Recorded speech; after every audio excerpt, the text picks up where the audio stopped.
morning কি খবৰ আপোনালোকৰ আশা কৰিছোঁ সকলো কুশলে আছে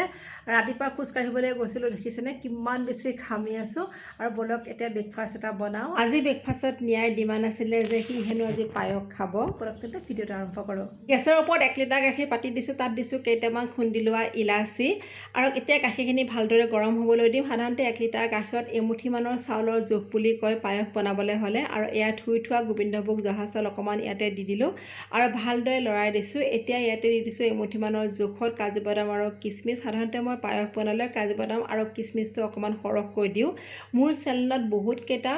পায়সৰ ৰেচিপি দিয়া আছে বেলেগ বেলেগ পদ্ধতিৰে বনোৱা আছে আপোনালোকে গৈ পেলাই চাব পাৰিব আজি একেবাৰে সহজ পদ্ধতিৰে বনাইছোঁ আৰু চাউলখিনি সিজি অহাৰ পাছত ইয়াতে জোখমতে দিছোঁ চেনি যিহেতুকে আমি চেনি বা মিঠাটো অকণমান কমকৈ খাওঁ সেইকাৰণে কমকৈ দিছোঁ আপোনালোকে নিজৰ হিচাপত দি ল'ব পাৰিব আনপিনে গৰম গাখীৰত কেশৰ অকণমান তিয়াই ৰাখিছিলোঁ একেবাৰে শেষত এই তিয়াই ৰখা কেশৰখিনিও ইয়াতে দি দিলোঁ এনেকৈ কেশৰ দিলে বহুত ধুনীয়া গোন্ধ ওলাই দেখিবলৈও ধুনীয়া হয় আৰু খাবলৈও সোৱাদ হয় এতিয়া গেছৰ ফ্লেমটো অফ কৰি দিলোঁ আৰু দি দিলোঁ ইয়াতে 1 চামুচৰ জোখত গুড় 1 চামুচ মৌ আৰু 1 চামুচ দিছোঁ ঘিউ সৰুৰ পৰা মই মোৰ মাক দেখি আহিছিলোঁ পায়স বনালে একেবাৰে শেষত অকণমান মৌ ঘিউ আৰু অকণমান গুড় দিয়ে এনেকৈ দিলে বহুত বেছি ভাল হয় খাবলৈ ঠাণ্ডা হ'লে পায়সখিনি যিহেতুকে সোনকালে গোট মাৰি যায় সেইকাৰণে অকণমান পনীয়া হৈ থাকোঁতে মই বন্ধ কৰি দিছোঁ যিহেতুকে আমাৰ ঘৰত গোটা পায়স খাই কোনেও ইমান ভাল নাপায় ৰাতিপুৱা জলপানত লুচি আৰু পায়স খালেও সকলোৱে বহুত বেছি ভাল পালে আজিলৈ আহোঁ বাই বাই